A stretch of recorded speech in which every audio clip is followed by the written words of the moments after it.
ರಾಜ್ಯದಲ್ಲಿ ಮಳೆ ಇಲ್ಲದೆ ಭೂಮಿ ಒಣಗುತ್ತಿದೆ. ಅನೇಕ ಜಿಲ್ಲೆಗಳಲ್ಲಿ ಕುಡಿಯುವ ನೀರಿಗೆ ಹಾಹಾಕಾರ ಉಂಟಾಗಿದ್ದು ಎಲ್ಲೆಡೆ ಬರದ ಛಾಯೆ ಆವರಿಸಿದೆ. ಮಳೆಗಾಗಿ ಅನೇಕ ಕಡೆ ಪ್ರಾರ್ಥನೆ, ಹೋಮ, ಹವನಗಳು ನಡೆಯುತ್ತಿವೆ. ಈ ಮಧ್ಯೆ ತುಮಕೂರು ಜಿಲ್ಲೆ ತಿಪಟೂರು ತಾಲೂಕಿನ ಬಜಗೂರು ಗ್ರಾಮದಲ್ಲಿ ಮಳೆಗಾಗಿ ಜನ ವಿಶಿಷ್ಟ ಆಚರಣೆ ನಡೆಸಿದ್ದಾರೆ. ವರುಣನ ಕೃಪೆಗಾಗಿ ಚಿಕ್ಕ ಮಕ್ಕಳಿಗೆ ಗ್ರಾಮಸ್ಥರು ಮದುವೆ ಮಾಡಿಸಿದ್ದಾರೆ.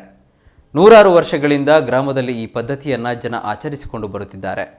8 ದಿನಗಳ ಕಾಲ ಕಲಸ ಪೂಜೆ, 9ನೇ ದಿನ ಚಂದಮಾಮನ ಪೂಜೆ, ಬಳಿಕ ಚಿಕ್ಕ ಮಕ್ಕಳಿಗೆ ಮದುವೆ ಮಾಡಿಸಿ ಗ್ರಾಮಸ್ಥರು ಇದರಿಂದ ಮಳೆ ಬರುತ್ತೆ ಎಂಬ ನಂಬಿಕೆಯಲ್ಲಿದ್ದಾರೆ.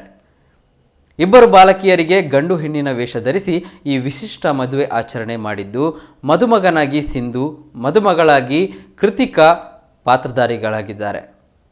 ಊರಿನ ಎಲ್ಲ ಜನ ಈ ಮದುವೆ ಕಾರ್ಯಕ್ರಮದಲ್ಲಿ ಪಾಲ್ಗೊಂಡಿದ್ದರು.